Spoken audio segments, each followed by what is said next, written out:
Hey guys, I thought I would just do a check-in. It seems like it's been several days, but I think I have a little bit of a responsibility to check in sometimes. I laid on this bed and made many videos here. So we're habituating to tinnitus. I saw Frank posted 12 days ago saying, I finally habituated to tinnitus, and this is one of the channels that he listened to, and it really helped him a lot. So that's awesome. How do you habituate to tinnitus? What is habituating to tinnitus? I try my best to provide information about that based on what I know.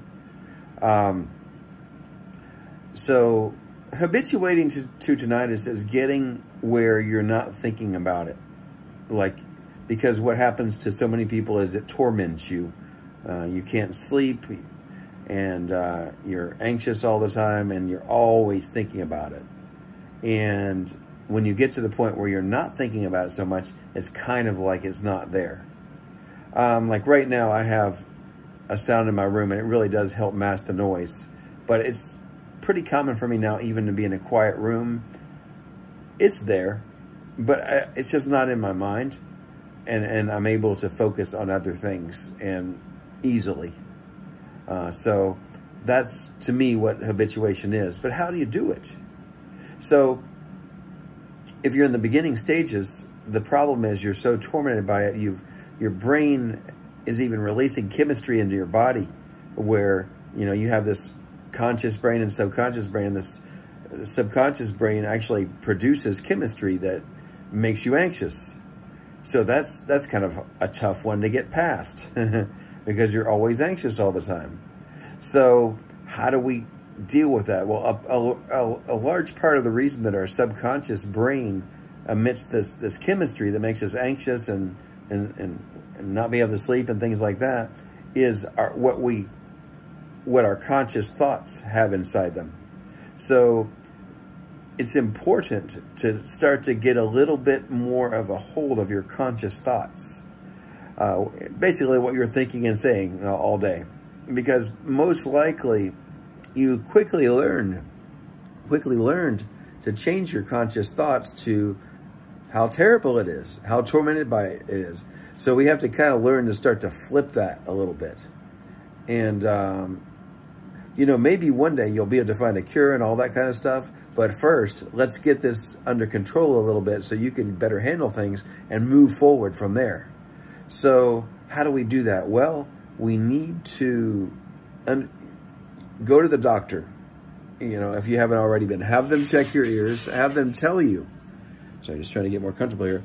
Have them tell you if you're safe, if there's anything that's imminently going to go wrong because of this sound in your ears. And it's very, very likely they're going to tell you that you're safe. And then when they do, we need to believe that.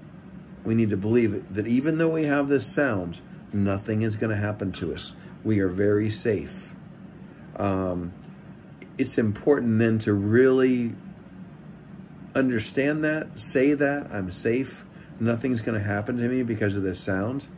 And why do I tell you to say that? Because remember that subconscious brain thing. Well, if you keep telling yourself, oh my God, this is driving me crazy, I can't stand it, blah, blah, blah. This is telling yourself that you're not safe. And then your subconscious brain starts to say, well, we've got to emit some chemicals into our body to help us to fight this thing. And we're in that fight mode. So we got to say, wait a second, I'm safe. Nothing's going to happen. Yeah. So that's the first thing, because that'll help. That'll bring you up a baby step toward getting where you want to go. The next thing is we need to really start to examine what we're thinking about it.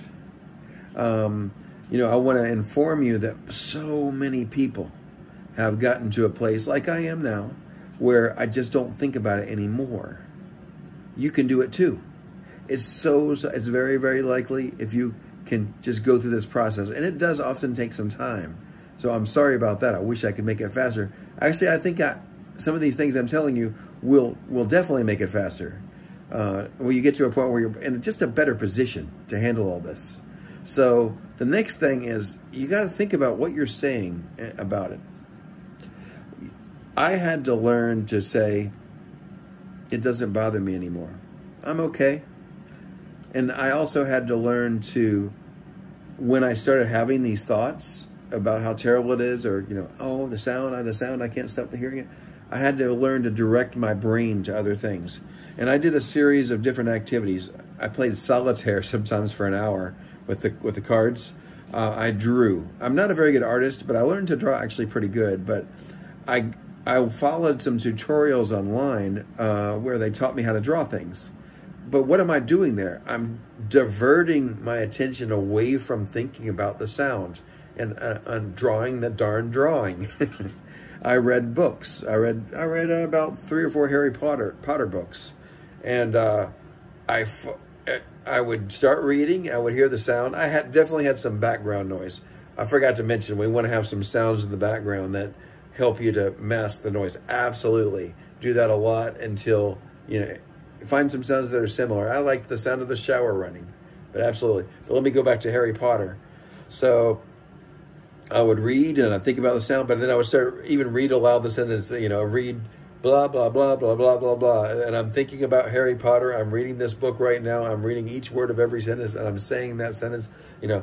That's just a method to keep trying your best to get your attention onto these things, drawing onto Harry Potter, reading.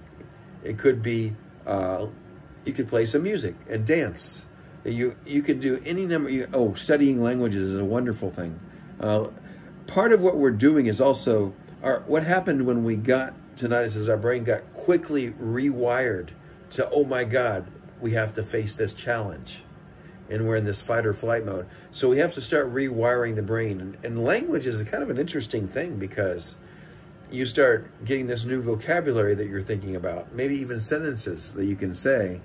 And so studying a language can be wonderful. You can even pretty cheaply, like on, there's things like italki.com, italki.com.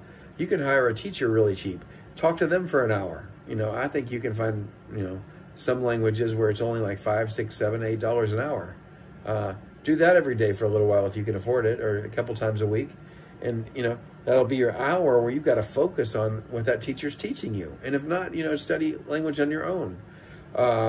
Learning to sing a song and memorize the lyrics and just sing it over and over and over again and sing it over your tinnitus a little bit. Just think about that.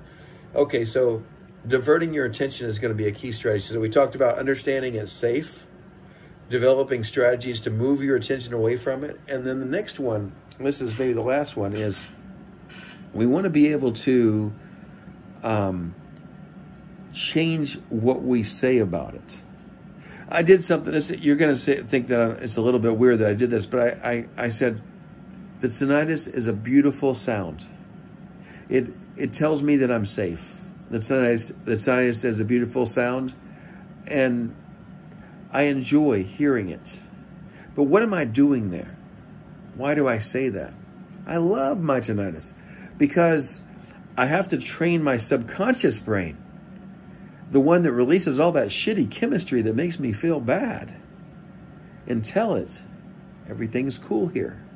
And what starts to happen is we think about it differently. Our subconscious brain handles it differently, and we get to a much better place. So when you catch yourself saying, oh, there it is again, it's flaring up, or, it won't stop, or it's changing pitch, whatever it is you say, catch that and say, I love it. I can handle it. It doesn't bother me. It's not a problem. And maybe at first you don't believe it, but if you can start to reinforce that, it can do a lot for you. And let me say one more final thing. A couple more final things. Think about the future. Even if you're in a tough time now, realize there's a lot of people that have been through this and they got to a good place. And I'm talking to you right now. I'm one of those people. And I'm sorry if you're struggling. I'm not trying to boast about how I've done it and all that stuff. I want you to be like me. And then one more thing. All this stuff about learning to direct your attention to other things and studying a language or reading, or, you could do yoga or exercise, anything you want to choose where you have to put your attention on that. it's going to help you in life. Tinnitus actually may turn out to be a great blessing because you had to learn to really focus again on things. And but you've got to practice. You're going to have to practice getting your attention. I drew every night. I did languages every night. Chinese, I can speak Chinese. 我会中文. You know, start incorporating some things into your day just to keep moving your attention away. Understand you're safe after you talk to the doctor if you need to. And then think about a brighter future. And also, what was the last one? I forgot everything. Yeah, I'm getting sleepy. Your message to yourself. Catch yourself saying those bad things about tinnitus and turn it around. Okay, so that's my message for today. I know it's been a while, but I wanted to get that video out tonight. So I hope everyone will get better and better. I'll see you. Have a good day or night or wherever you are.